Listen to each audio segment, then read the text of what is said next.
काम थांबणार नाही याची गॅरंटी मी देतो याची गॅरंटी. कुठलंच काम थांबणार नाही. भिसनखोरीचा विकास थांबणार नाही. पन्नेजीशी मी बोललो आहे.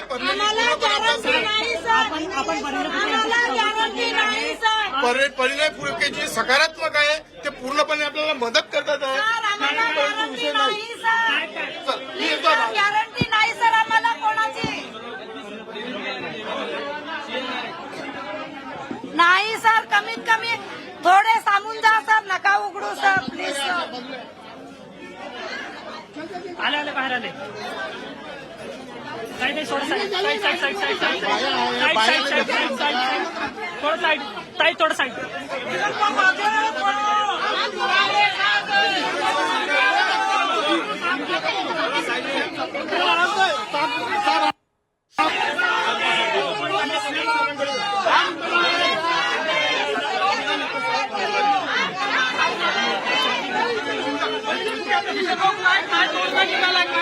माननीय सीएम साहेबांकडे आम्ही जातोय.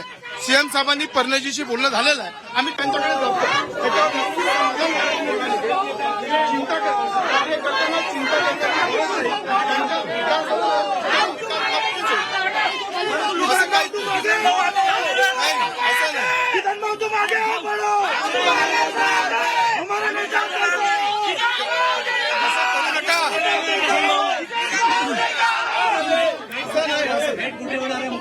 माननीय पन्नेजीशी बोलणं झालं आहे. पन्नेजीनं जसांनी कुठे झालं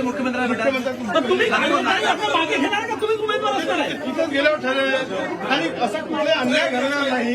या भागातल्या कार्यकर्त्याचं मन दुखावेल अशी कुठलीच घटना घडणार. सीएम साहेबांना तुम्हाला तुमचं मत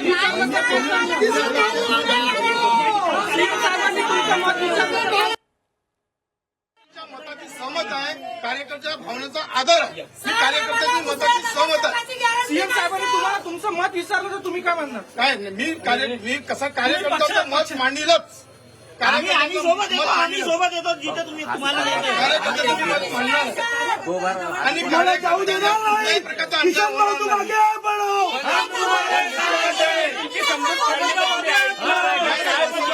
असं कुठलाच विषय होणार नाही. असं कुठलाच विषय होणार नाही. कार्यकर्त्यांच्या विरोधात कुठला होणार नाही. पण मला एक सांगा की आता आतमध्ये काय चर्चा झाली? आतमध्ये चर्चा झालेली आहे की कार्यकर्त्याची जी मागणी आहे की या भागातला एक नगरसेवक व्हावा. त्याकरता त्यांचं असं म्हणणं आहे की या भागातला अधिकार कामं कुठे अडथळा होणार नाही. तर त्यांनी मग सीएम साहेबांना फोन लावला. सीएम साहेबांनी बोलवलं. अपक्ष लढणार नाही. पर्याय काय मग? नाही सांगते ना.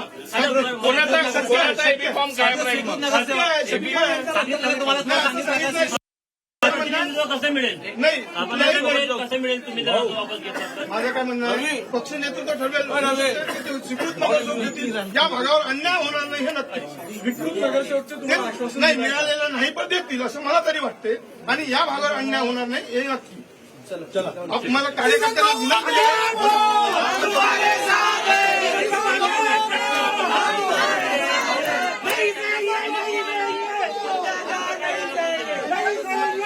तर आपण हे थेट दृश्य नागपुरातली पाहतोय. नागपूरमध्ये महानगरपालिका निवडणुकीसाठी भाजपचे नेते किसन गावंडे यांनी उमेदवारी अर्ज हा भरलेला आहे आणि तो मागे घेण्यावरून आता मोठा राजकीय गोंधळ निर्माण झालेला आहे. नागपुरातली ही दृश्य आपण झी24 तासवर पाहतोय.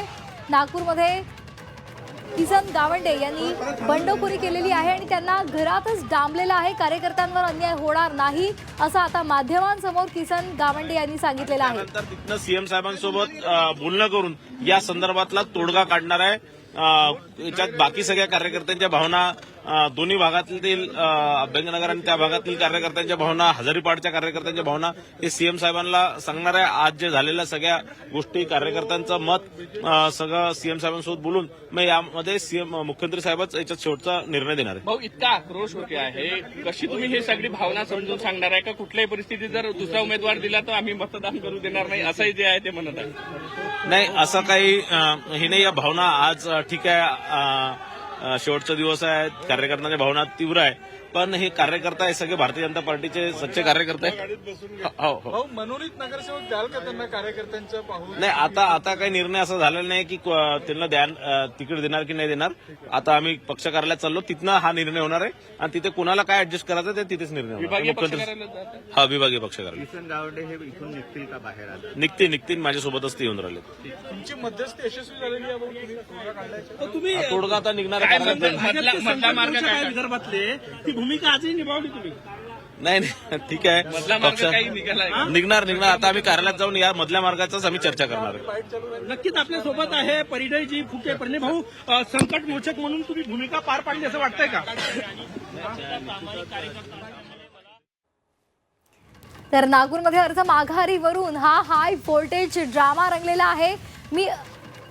परिणय फुके यांनी सुद्धा प्रतिक्रिया दिलेली आहे. मुख्यमंत्र्यांसोबत आपण बोलू आणि या संदर्भात तोडगा काढू असं त्यांनी म्हटलेलं आहे आणि आता ते कार्यालयाकडे निघालेले आहेत. त्यांच्यासोबत गावंडे सुद्धा असतील असंही त्यांनी माहिती देताना म्हटलेलं आहे.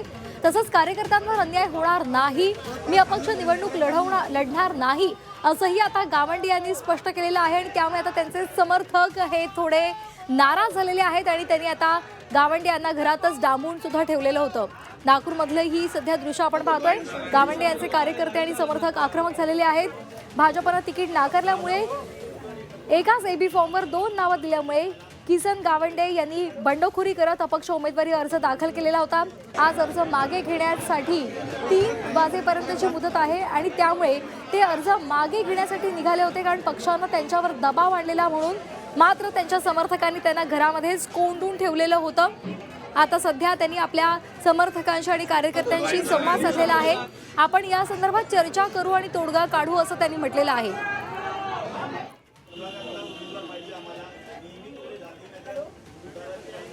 तर किसन गावंडे यांच्या घराबाहेर त्यांचे समर्थक आणि कार्यकर्ते हे एकवटलेले होते आणि त्यांनी आम्ही तुम्हाला बाहेर जाऊ देणार नाही असं म्हटलं होतं आणि त्यांना आतच डांबून ठेवलेलं होतं.